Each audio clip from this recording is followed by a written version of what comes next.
Acclame bien pour le maître de la moisson. Acclame le Seigneur, acclame-le. Acclame Yahweh, acclame-le, acclame-le. Acclame-le, acclame-le, acclame-le. Amen. Amen. Que le Seigneur te bénisse. Je dis que Yahweh te bénisse. Na lobi ona lingala nzambe apambola yo. Amen. Na yo kamen na ona sala binzambe apambola yo. Amen. Na lobi nzamba salo bolamo. Na lobi nzambe asekisa yo. Avant semaine oyo esila oyamba bonne nouvelle. Babenga yo bapesa osango kitoko. Zamba pambisa yo binzoli. Asalema likambo ya somo. Betela ye maboko ya milolo.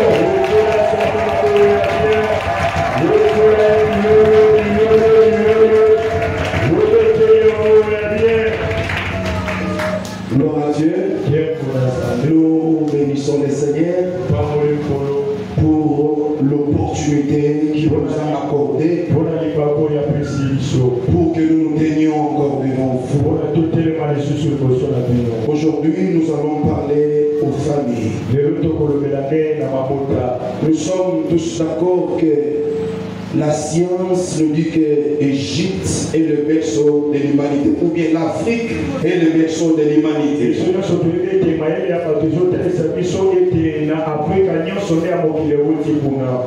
La plupart des connaissances qui battent le plein aujourd'hui,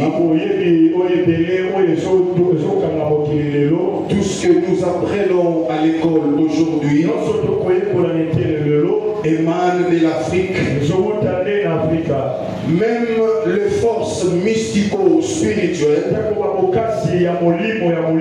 trouvent aussi leur soubassement et leur origine ici en Afrique. Alléluia. Amen. Acclame d'abord le Seigneur. Acclame Dieu. Alléluia. Nous tous, ceux que nous sommes là, nous sommes issus de nos familles africaines. Dans le pays communément appelé le pays de tiers-monde, le pays le moins avancé, malgré les richesses que nous avons, mais nous sommes parmi le plus pauvre. Et la sorcellerie bat son plein en Afrique. Le diable s'est bien organisé que dans chaque famille qui ait au moins un sorcier. Si papa et maman prient, vous verrez qu'il y a un oncle, une tante qui est un haut gradé dans la sorcellerie. C'est pourquoi toi aussi, étant chrétien, enfant de Dieu, tu dois élever le niveau de ta spiritualité. Je l'ai toujours dit que la vraie réalité, c'est celle qui est spirituelle. Toutes les décisions que nous voyons en pleine journée, ce sont des choses qui se traitent la nuit.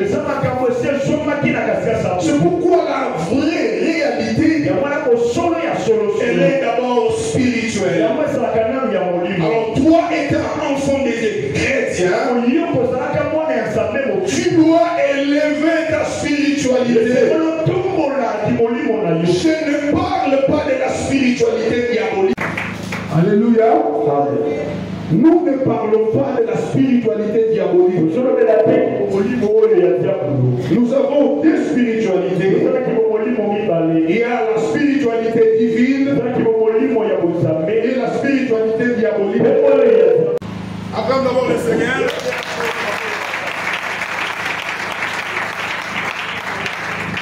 Tu dois appartenir à l'une de ces spiritualités. Sur la terre, si tu n'es pas prédateur, tu seras une proie. Si tu ne pries pas, tu vas subir les décisions de la famille. Et vous avez enseigné sur la destinée céleste et sur l'identité céleste. Dans l'éternité, Dieu nous donne une autre identité. Dieu nous a donné une autre destinée. Mais quand nous atterrissons dans nos familles d'accueil, il y a des réalités spirituelles diaboliques qui restent. Comme nous partageons le même sang, comme nous partageons le même sang, les mêmes ADN, c'est ainsi tu vois que les souffrances de ton père te poursuivent. La souffrance de ta mère te poursuit aussi. Parce que tu as le même sang que toi. Alléluia. Amen. Et là, quand tu arrives sur la terre, tu dois être un homme de prière afin de défier les lois établies, afin de défier la pesanteur diabolique qui plane dans la famille. Alléluia. Amen. Il sera difficile de vivre les promesses d'en haut sur la terre sans la prière. À moins que tu aies choisi la voie illicite, la voie illégale pour aller te compromettre. Mais pour vivre la gloire de Dieu, tu dois prier. Alléluia. Amen. Parce que nos familles d'accueil sont remplies de problèmes. Alléluia. Amen. Alléluia. Amen. On peut nous lire Ézéchiel chapitre 16 verset 3. Ézéchiel chapitre 16 verset 3. Tiens-toi debout. Si tu m'entends au fond, dis Amen là-bas au fond. Amen. Voilà, acclame le Seigneur. Ézéchiel chapitre 16 verset 3, c'est Bishop. Ézéchiel 16. Chapitre 16, verset 3. 1.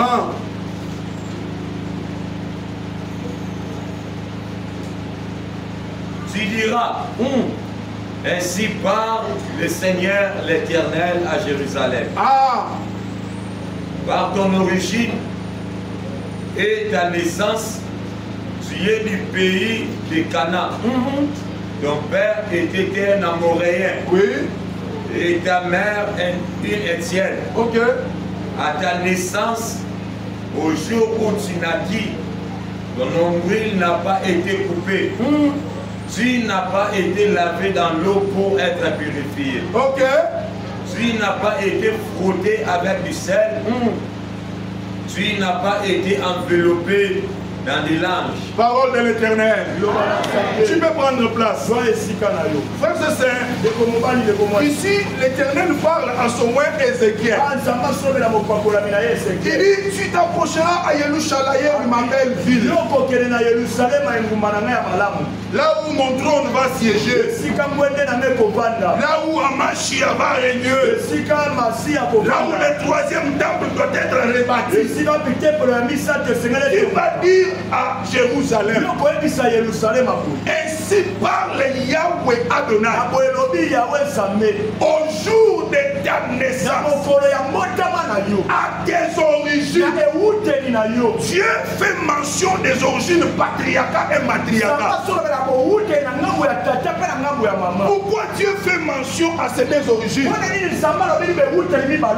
Parce que chaque milieu, amen, amen, l'Éternel fait mention des origines patriarcales et matriarcales.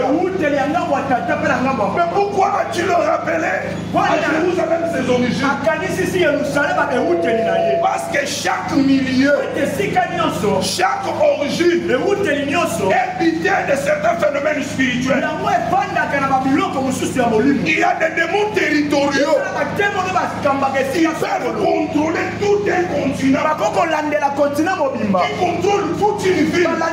C'est pourquoi il a rappelé tes origines. Tu es du pays de Canaan. Or Canaan, il a été maudit Cana était victime de la malédiction.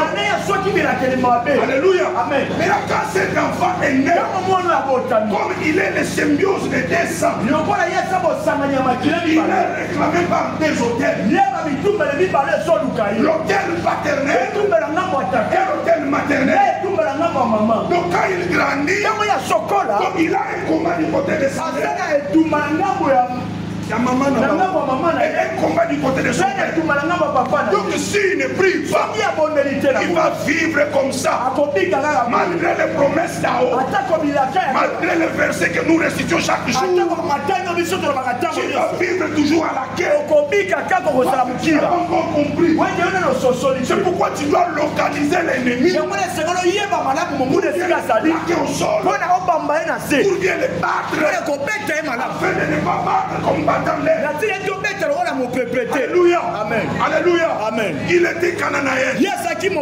Or les habitants de Cana, ils sont tous dans la loi de la pauvreté. Ce sont des esclaves. Souvenez-vous de la malédiction des prophètes Noé. Il a maudit Cana. Et là, cet enfant qui sort de cette union, il est victime des choses. Quel est le mal que toi tu as fait pour subir ces choses? Il y a des gens qui vous souffrent innocemment. Ils pointent noir. Ils graissent les dents. Parce qu'il est issu d'une certaine famille. Un pauvre innocent. Il souffre. Parce qu'il a trouvé des lois établies. Parce qu'il y a une loi dans la famille. Il subit. Aucun homme ne peut aller de l'avant. Comme lui aussi, il est ressortissant de la famille. Il est à la guerre. Il est attrapé par cette même loi. Pourquoi tu dois beaucoup prier? Alléluia. Amen. Il dit au jour de ta naissance, on ne t'avait pas lavé. Alléluia. Amen. Quand la Bible parle de l'eau, elle ne parle pas de l'eau des robinets. On parle de l'eau de la parole. Quand quelqu'un naît, quand il grandit, on lui montre la voie de Dieu. Mais quels étaient tes ascendants? Étais-tu le chrétien? Connaissais-tu le Dieu? N'est-ce pas qu'ils allaient dans les maisons de féticheurs? C'est pourquoi tu es resté avec l'air sans il n'a pas été lavé par l'eau de la parole. Pourquoi ce soir, j'amène l'eau de la parole afin de te purifier. C'est l'eau qu'il est écrit. Vous êtes purifié, vous êtes sanctifié par la parole de Dieu. Acclame le Seigneur.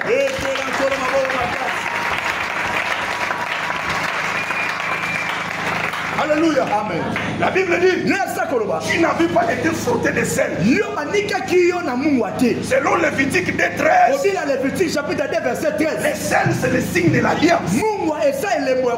La Bible dit, tu mettras sur toutes tes offrandes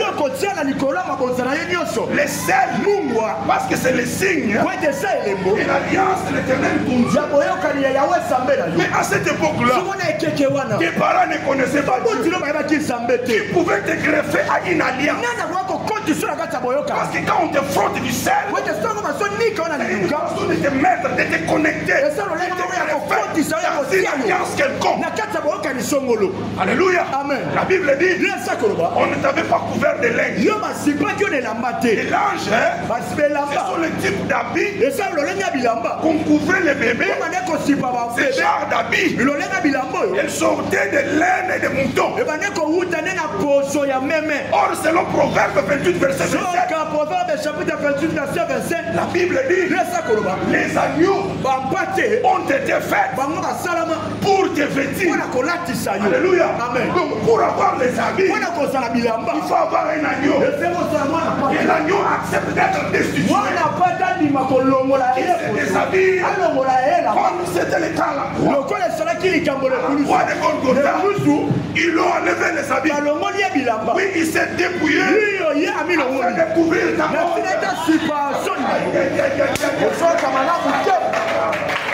Il s'est dépouillé afin de découvrir.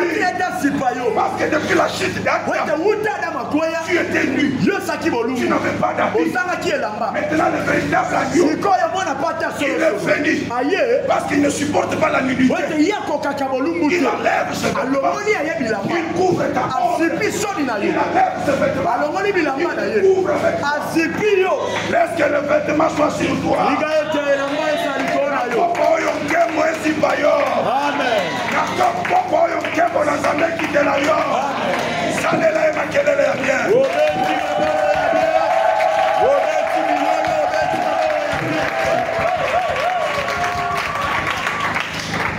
Mes frères, toutes ces choses dans Jérusalem là-bas, il n'y en avait pas. C'est pour cela, les hommes qui ont une destinée élevée, quand ils atterrissent sur la terre, Dieu veut faire un déplacement pour venir à leur rencontre. Pour les cas d'espèce, nous avons Abraham. Genèse 12, verset 1er. Genèse chapitre 12, verset 1er. Na terre na kilt matinal 7 ans. Église Zara na instrument bazo boye la ngai. Et l'autre ça na instrument pas na biso mais ça na problème, je vais prêcher comme ça. Et puis l'onction va descendre ici. Amen. Comme le Seigneur, non?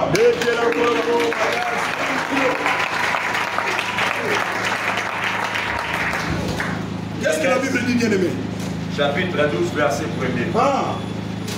L'Éternel dit à Abraham, Oui. va-t'en de ton pays, Ah. de ta patrie et de la maison de ton père, dans le pays que je te montrerai. Ah. Je ferai de toi une grande nation. Parole de l'Éternel. L'Éternel dit à Abraham. Qu'est-ce qu'il dit? Je ferai de toi une grande nation. Ce n'est pas une négociation ici. Il n'a pas dit Abraham, s'il te plaît, quitte la maison de ton père. Non, c'est un ordre. Dieu a ordonné à Abraham impérativement.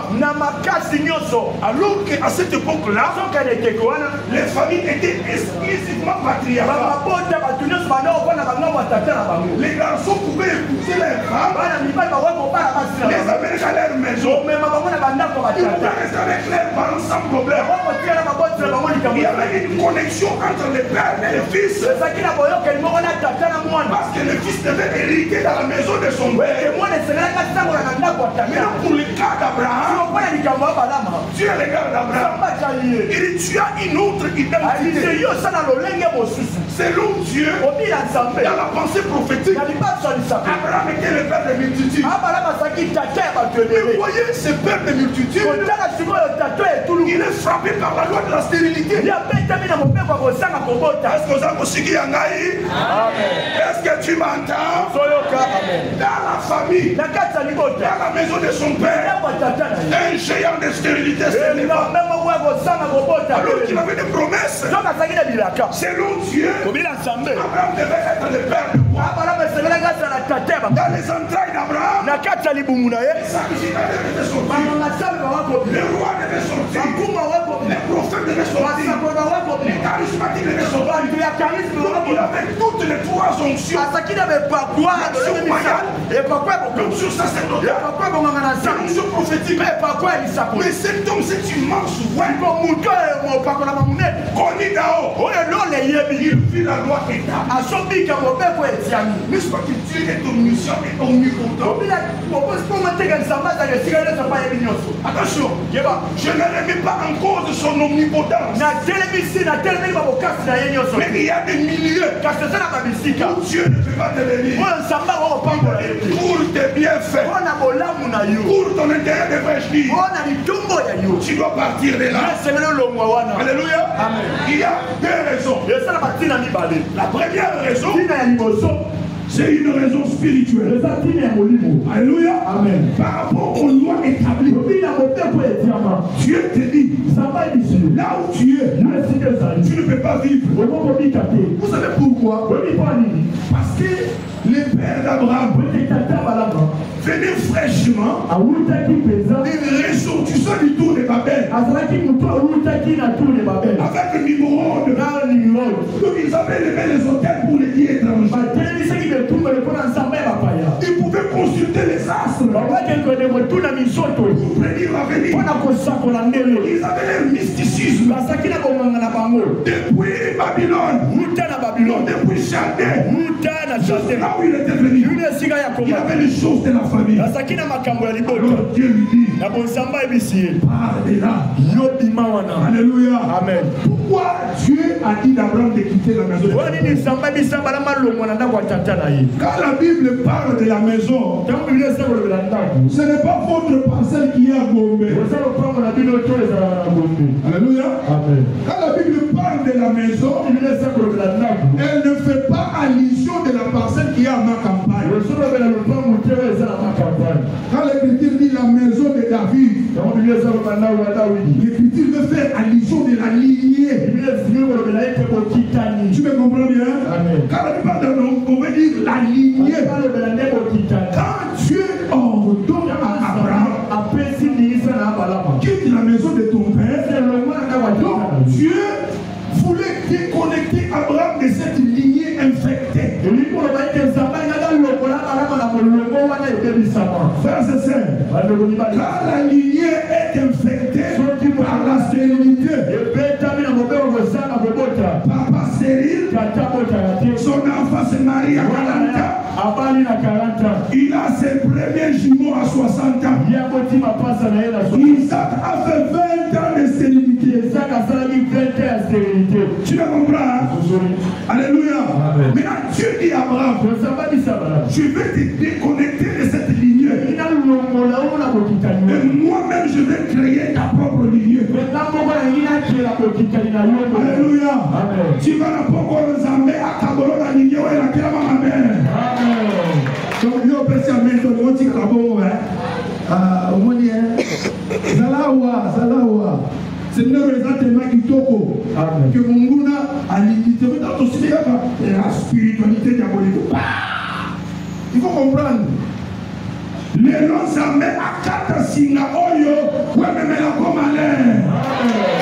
oh, c'est bien. Les noms s'amènent à 4 signes. Oyo, ouais, mais la comme Miyoko. S'amènent à inaugurer l'Ignée à Sika. Parce que yo, vous allez monter mon sous-sous. Vous allez makamunda makala kipola yo. Allez, mettez là et ma boko.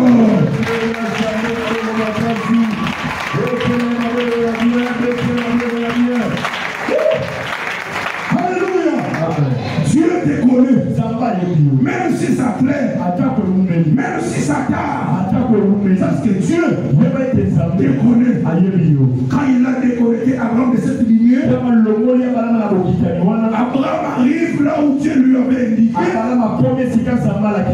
Genèse chapitre 17. Genèse chapitre 17. Verset 2. Genèse chapitre 17, verset 2. Ouais. J'établirai mon alliance entre moi et toi. Verset 1er, Madame la Monsieur Bosso. Lorsque Abraham fut âgé de 99 ans, l'Éternel apparut à Abraham. Donc, lorsqu'il a reçu l'appel, c'était à 75 ans. Dieu se révèle à lui. Alléluia. Amen. Et Dieu revient. Lorsqu'il a 90 ans. Qu'est-ce qu'il a dit? J'établirai mon alliance entre moi et toi. Et je te multiplierai à l'infini. Oui. Abraham tomba sur sa face et Dieu lui parla en disant, voici mon alliance que j'ai fait avec toi. Mon alliance que j'ai fait avec toi, tu deviendras père d'une multitude de nations. Quand Dieu dit voici mon alliance que je fais avec toi, c'est comme Dieu vous dit voici la lignée que j'ai créée pour toi. De ta lignée, nous sortirons des hommes doués. De ta lignée, naîtront des princes nazobisa yo na bana yo kobota batunene bakobima na bana na yo bagouverneur bakobima na bana na yo bapdg babima na bana na yo bakamonene bima wonoto bien-aimé koba na litangi. J'ai terminé mon alliance avec toi. Abraham tomba sur sa face. Et Dieu lui parla en disant, il a dit encore, voici mon alliance que j'ai fait avec toi. Oui. Tu deviendras père d'une multitude de nations. Tu deviendras père d'une multitude de nations. Le monsieur qui a 90 ans, apparemment, biologiquement parlant, il ne peut pas faire l'exercice pour avoir les enfants. Mais Dieu dit, j'établis mon alliance avec toi. Les rois naîtront de toi. Quand Dieu parle à Abraham, Dieu rajeunit Abraham. Attends dans 90 ans, comment on a beaucoup de Zambé. Attends aujourd'hui, on vit le miracle à Zambé. Attends dans 80 ans, on combote. Attends dans nos marasaka. Ça va visiter yo. Mais c'est inexplicable. Une femme de 80 ans, de 90 ans, comment peut-elle pousser un bébé? Mais c'est un miracle. C'est un miracle. C'est Dieu qui fait ce genre de choses. Ça va faire le miracle d'ailleurs. Ça va faire le miracle d'ailleurs. Ça va faire le miracle. Yaba yaba. Yaba yaba. Yaba yaba. Voilà, qu'est-ce qu'il ajoute encore? On ne t'appellera plus Abraham. Oh, ça c'est profond. Vas-y. Mais ton nom sera Abraham. Il dit, on ne t'appellera plus Abraham. Il s'appelait Abraham. Le stérile Abraham. Quand il reçoit l'appel, Maman Sarah vient avec lui. Alléluia. Mais Dieu lui dit, on ne t'appellera plus Abraham. Aujourd'hui, je change ton nom. Je te donne le nom que tu avais aux cieux. Il dit, tu ne seras plus Abraham, mais tu seras Abraham. J'entends tout le monde à haute voix. Abraham. À haute voix. Encore une fois. Alléluia. Il dit Abraham. Père de multitudes. Donc, Abraham, il est stérile. Mais celui qui est devenu Abraham, il devient père de multitudes.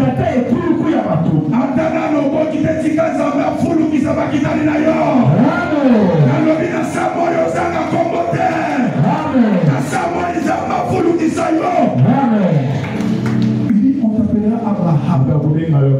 Donc Dieu ajoute H. C'est un préfixe ou un suffixe? C'est un suffixe, hein?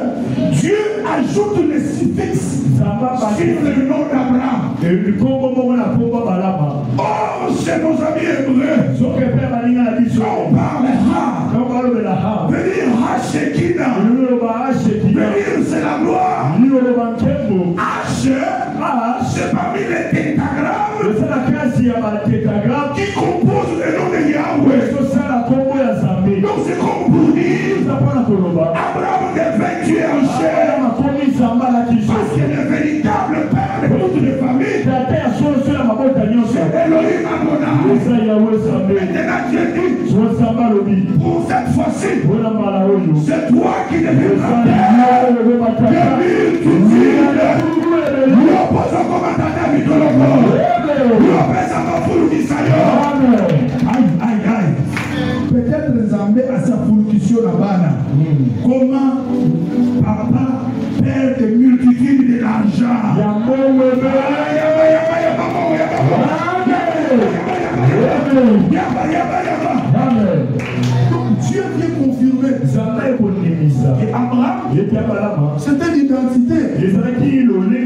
son père qui est là, qui venait déjà de la ressortissance du tour de Babel, tu veux carrer le mystère de l'iniquité avec une émeraude. Alors Dieu vient, il est au ciel. Je ne te connaissais pas ici, je te connaissais comme Abraham. Le père d'Alona va ébarquer notre mal au l'éternel. Amen. Nalobi na lona bayebaka yo oyete. Amen. Na lona bayebaka no ba mozui. Amen. Na mozui moko alobi na ngana ko ba mozui. Na kokoma mozui. Alléluia. Amen. Dieu vient confirmer. Il dit tu n'es pas Abraham, mais tu es Abraham. Tu es Abraham, père de multitudes. Alléluia. Alléluia. Parce que Dieu l'avait déconnecté. Il a lié infecté. Alléluia. Alléluia. Mon Seigneur, Jésus de Nazareth, au jour de sa chair, dans Matthieu chapitre 10, verset 34, il regarde les pharisiens, les sadducéens, les gens qui l'écoutaient. Il leur a dit, ne croyez pas que moi, je suis venu avec la paix. Oh. Mais n'est-ce pas que Esaïe nous a dit qu'il est le prince de paix? N'est-ce pas que Esaïe l'a décrit comme le prince de paix, Père éternel? Mais quand il arrive sur la terre, il dit je ne suis pas venu avec la paix, je suis venu avec le paix pour séparer un fils de son père, une fille de sa mère. De même que Dieu a déconnecté, Abraham de la lignée de son père, ce soir, Jésus de Nazareth est venu. Jésus de Nazareth est venu. Il n'est pas venu avec la paix. Il n'est pas venu pour négocier la paix. Alléluia. Nous avons des fois pour trouver la paix par les techniques de négociation internationales et par la guerre. Alléluia. Par la voie diplomatique. Ça ne tient pas. Nous allons faire les coups à force. Ce soir, Jésus n'est pas venu négocier. Il n'est pas venu comme pacificateur. Mais il a venu le paix. Il a venu le paix. Il a venu le paix. Il a venu le paix. Pour te séparer de ton père, te séparer de la pauvreté, te séparer de la honte, te séparer de l'humiliation, te séparer de l'Israël, te séparer de la maladie, te séparer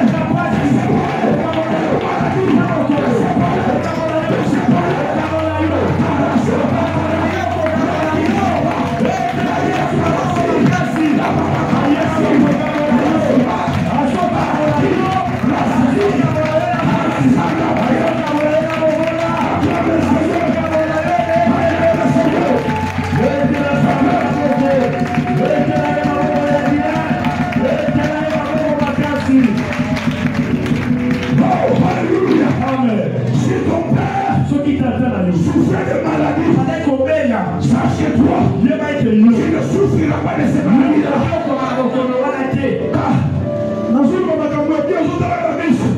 Si ta mère souffre de rhumatisme, tu entreras dans les septantaines avec des pieds à mort santé.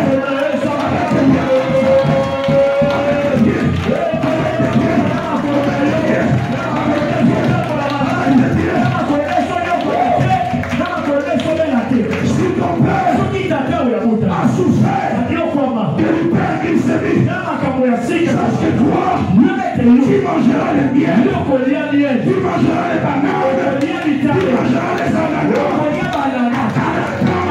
à 50 ans, à 60 ans, sans manifester les signes de cette maladie.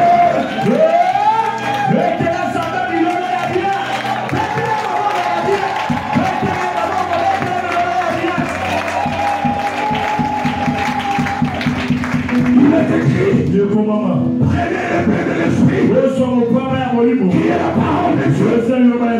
Ce soir, j'amène l'épée de la parole. L'épée de la parole. Par les personnes, elle ne rentre pas en lui. Elle retournera dans les fours avec les sangs.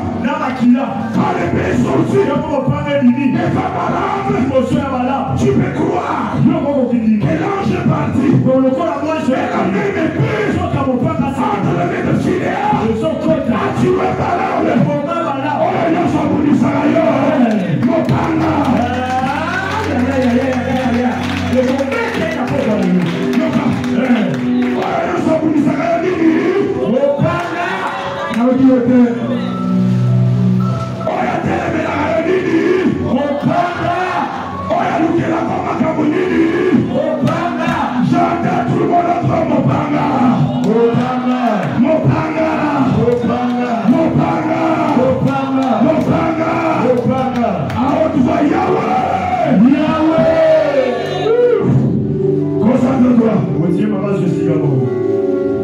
Qui s'est élevé? Qui avait mis des lois? Qui était le gardien de la loi? Qui vous avait séquestré? Qui vous avait enclavé? Qui vous avait emprisonné? Qui était ce plus fort? Les belles femmes, des tailles de figures, des jeunes gens, pétris de l'intelligence, parlant un bon français, mais liés à la pauvreté.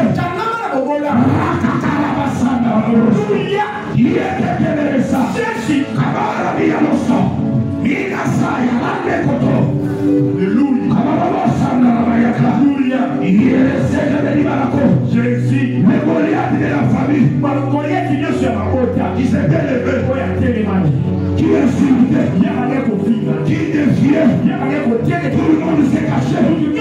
Quand il se lève de la famille, dans la légion familiale, quand il parle, il inspire la paix, c'est la terreur. Mais aujourd'hui, elle s'est cachée, et elle s'est cachée. Mais aujourd'hui, quelqu'un de la privilégiée, on appelle Daouda, on appelle David, il est venu dans les champs, il est venu, et David dont je parle, c'est toi, c'est toi, c'est toi, c'est toi, on t'a donné le pouvoir de marcher sur le serpent, sur le scorpion, sur toute la puissance de l'ennemi. Rien n'est fait de même. Répète après moi. Yahweh, Goliath Ignoso, Oya